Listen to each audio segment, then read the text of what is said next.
দীর্ঘদিনের বৈরিতার রক্তক্ষয়ী উত্তেজনার অবসান ঘটিয়ে মার্কিন যুক্তরাষ্ট্র ও ইরানের মধ্যে চূড়ান্ত শান্তি চুক্তির ঘোষণা এসেছে। একদিকে ওয়াশিংটনের করিডর আর অন্যদিকে তেহরানের অলিগলি, সবখানেই এখন এই ঐতিহাসিক সমঝোতার গুঞ্জন।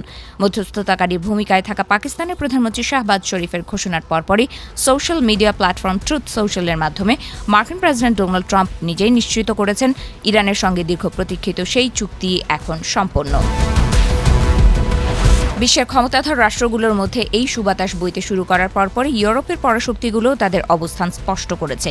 যুক্তরাজ্য, ফ্রান্স, জার্মানি ও ইতালি জানিয়েছে, যুক্তরাষ্ট্র ও ইরানের এই শান্তি চুক্তির বাস্তবায়ন হলে তেহরানের উপর থেকে সব নিষেধাজ্ঞা তুলে নিতে প্রস্তুত তারা।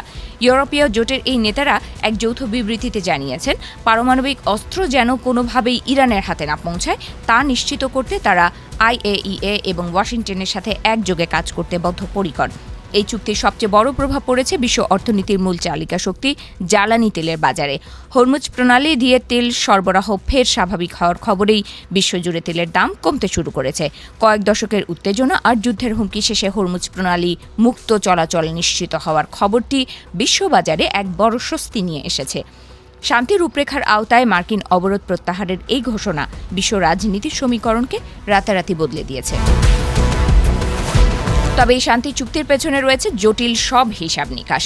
ইরানের মেহের নিউজ এজেন্সি দাবি করেছে, এই সমঝোতার অংশ হিসেবে তেহরানের অবরুদ্ধ থাকা $24 বিলিয়ন সম্পদ ধাপে ধাপে মুক্ত করা হবে, যার মধ্যে $12 বিলিয়ন আলোচনা শুরুর আগেই ছাড় করার কথা রয়েছে।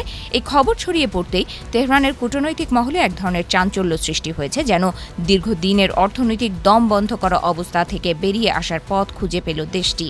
কিন্তু মুদ্রার উল্টো পিঠও আছে। ওয়াশিংটন এই অর্থ ছাড়ের বিষয়টিকে সরাসরি নাকচ করে দিয়েছে।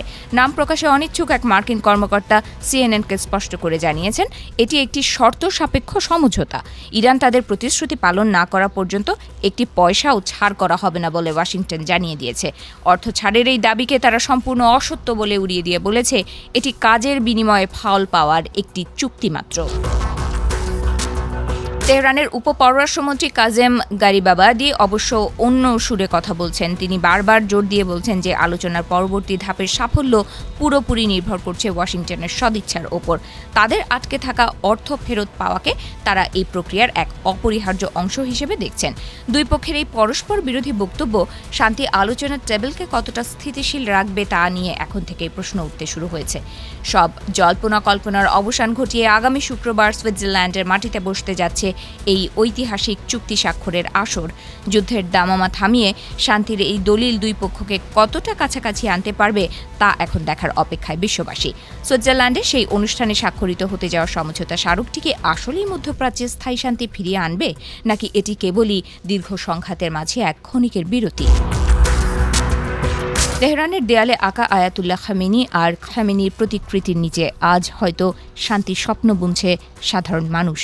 যুদ্ধাবসানের এই ঘোষণা যেন সেই দীর্ঘদিনের জমে থাকা কালো মেঘ সরিয়ে আলো দেখার এক নতুন আশা।